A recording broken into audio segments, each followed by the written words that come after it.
नमस्कार, कैसे हैं आप लोग। उम्मीद करता हूं कि आप लोग बहुत बेहतर होंगे और आपकी जो प्रिपरेशन है वो भी बहुत अच्छे तरीके से चल रही होगी। एसएससी सीजीएल 2024 वाले जो एस्पिरेंट हैं उनके लिए अपडेट है। आपकी नागपुर जोन से इनकम टैक्स डिपार्टमेंट का आरटीआई का रिप्लाई आ चुका है। तो यहाँ पे आईटीआई की, उसके अलावा ईए की, उसके अलावा टीए की कितनी क्या वैकेंसी रिपोर्ट हुई है, उसके अलावा सैंक्शन स्ट्रेंथ, वर्किंग स्ट्रेंथ और बैकेंड वैकेंसी का क्या डाटा है, कितनी क्या वैकेंसी यहाँ पे आने की संभावना है, इन सब के बारे में बात करेंगे। उसके अलावा एक और जोन, हैदराबाद जो जोन है, उससे आपके लिए अच्छी खबर आ रही है। यहाँ पे आपकी जो वैकेंसी है वो बढ़ चुकी है, 203 वैकेंसी आपकी इंक्रीज हो चुकी है। तो इस पे बात करेंगे कि आपकी इंस्पेक्टर की कितनी वैकेंसी इंक्रीज हुई, ईए की कितनी वैकेंसी इंक्रीज हुई, टीए की वैकेंसी कितनी इंक्रीज हुई, उसके अलावा टोटल वैकेंसी कितनी अभी तक रिपोर्ट हो चुकी है एसएससी सीजीएल 2024 के लिए। तो ये वीडियो आप सभी के लिए बहुत ज़्यादा हेल्पफुल होने वाला है। 1-2 मिनट के अंदर मैं अपनी पूरी बात आपके बीच में रखने वाला हूँ। तो चलिए स्टार्ट करते हैं। सबसे पहले आप लोग ये देख पा रहे होंगे, ये आरटीआई का रिप्लाई आ चुका है आपका। ये जो रिप्लाई आया है वो आपका 30/4/2024 को आया। आप मेरा नाम पढ़ सकते हैं। यहाँ पे नागपुर जोन से आरटीआई का रिप्लाई आया है। जैसा कि आपको पता होगा कि मैंने सभी जो जोन है उनमें, चाहे वो इनकम टैक्स डिपार्टमेंट हो, चाहे वो जीएसटी डिपार्टमेंट हो, चाहे वो ऑडिटर हो, चाहे वो आपका सीएसएस हो, हमने हर जगह जो है वो आरटीआई लगा रखे हैं और लगातार उनके रिप्लाई आ रहे हैं। ठीक है, जैसे रिप्लाई आएंगे और भी मैं आपके बीच में उन्हें साझा करूंगा। तो यहाँ पे हमने 2 क्वेश्चन पूछे थे। पहला तो हमने सैंक्शन स्ट्रेंथ, वर्किंग स्ट्रेंथ और बैकेंड वैकेंसी का डाटा मांगा। दूसरा हमने यहाँ पे सीजीएल 2024 के लिए कितनी वैकेंसी रिपोर्ट हुई इसका डाटा मांगा। तो यहाँ पे इन्होंने ये तो नहीं बताया कि कितनी वैकेंसी रिपोर्ट हुई है, चूंकि थोड़ा सा कैट वगैरह का यहाँ पे इशू चल रहा है कोर्ट का, तो उसकी वजह से इन्होंने ना एमटीएस की वैकेंसी बताई है, ना यहाँ पे सीजीएल की वैकेंसी बताई है।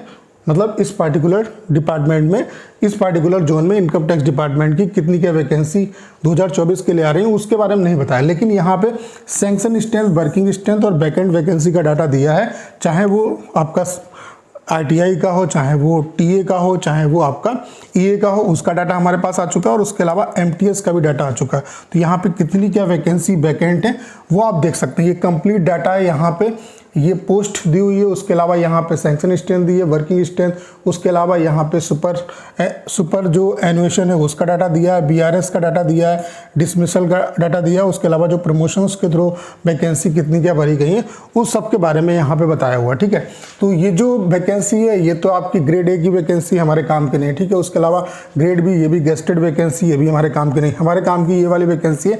आईटीआई की अगर हम बात करें तो आईटीआई की यहाँ पे जो सैंक्शन स्ट्रेंथ है वो आपकी 219 है और जो यहाँ पे वर्किंग स्ट्रेंथ है वो 291। यानी कि आप यहाँ पे अगर वैकेंसी देखो तो यहाँ पे जो बैकेंड वैकेंसी है आपकी वो 28 वैकेंसी बैकेंट है। तो इस जोन में, पार्टिकुलर इस जोन में, नागपुर जोन में जो इनकम टैक्स इंस्पेक्टर की वैकेंसी है वो बहुत कम आपको देखने को मिलेंगी। उम्मीद ये है कि 10 के आसपास जो वैकेंसी है वो आपकी आ सकती हैं। ठीक है, उसके अलावा यहाँ पे अगर हम टैक्स स्टैंड की बात करें तो टैक्स स्टैंड की जो वैकेंसी सैंक्शन स्ट्रेंथ है वो 215 है। उसके अलावा जो वर्किंग स्ट्रेंथ है वो 200 है, यानी कि 15 वैकेंसी वैकेंट है। तो यहाँ पे टैक्स स्टैंड की भी आपको बहुत ज़्यादा वैकेंसी देखने को नहीं मिलेंगी। अब 15 वैकेंसी हैं तो कितनी क्या वैकेंसी आएंगी, इससे कम ही वैकेंसी आएंगी।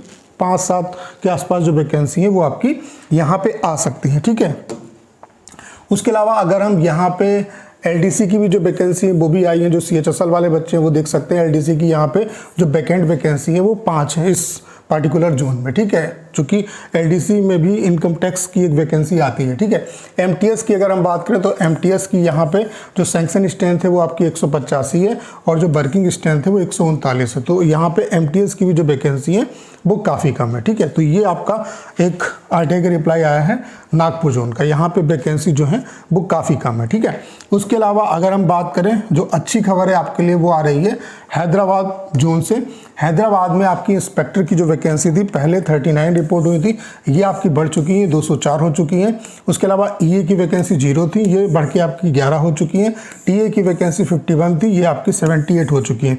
तो टोटल जो वैकेंसी पहले 90 रिपोर्ट हुई थी, अब ये वैकेंसी जो है वो 293 हो चुकी है बढ़ के, यानी कि ओवरऑल 203 जो वैकेंसी है वो आपकी इंक्रीज हो चुकी है। अगर हम अभी तक वैकेंसी की बात करें, कितनी क्या वैकेंसी अभी तक रिपोर्ट हो चुकी है, तो टीए, ये आपका जीएसटी डिपार्टमेंट का टीए है, यहाँ पे 833 वैकेंसी रिपोर्ट हो चुकी है।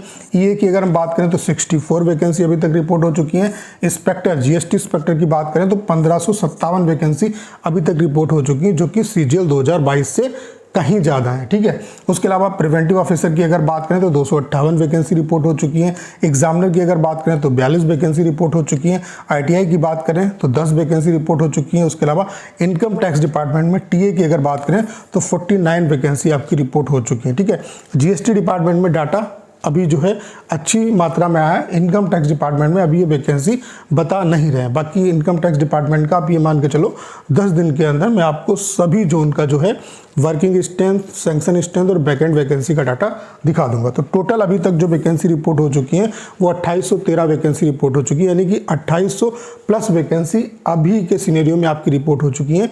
अभी तो सिर्फ ये GST और इनकम टैक्स डिपार्टमेंट का है, बाकी आपको पता है ढेर सारे डिपार्टमेंट हैं। अभी ऑडिटर की वैकेंसी आना बाकी, उसके अलावा बहुत ढेर सारे डिपार्टमेंट हैं, उनकी वैकेंसी आना भी बाकी। उसके अलावा सबसे जो मेजर रोल प्ले करेगा वो PSA की वैकेंसी प्ले करेगा। PSA की भी ये उम्मीद है कि इस बार अच्छी खासी वैकेंसी आ रही है, तो आपके लिए बहुत गोल्डन अपॉर्चुनिटी, अच्छे तरीके से प्रिपरेशन करते रहो।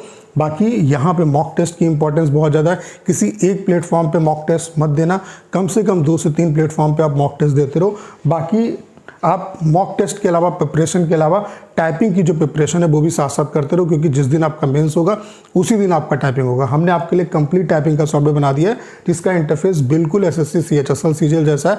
उसके अलावा यहाँ पे हम आपको 250 पैसेज दे रहे हैं जो कि CHSL CGL एग्जाम में आए हुए हैं। तो इसी सॉफ्टवेयर पे आप प्रैक्टिस करो लगातार। मैं दावे के साथ कह सकता हूँ 100% आप टाइपिंग को क्वालिफाई करके आएंगे।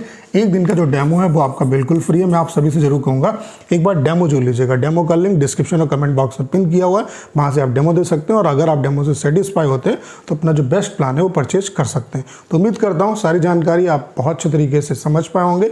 करना क्या है, इस वीडियो को इधर शेयर करना है। उसके अलावा अगर आप चैनल पर नए हैं और आपने अभी तक इसे सब्सक्राइब नहीं किया है तो प्लीज़ चैनल को सब्सक्राइब करना मत भूलिएगा।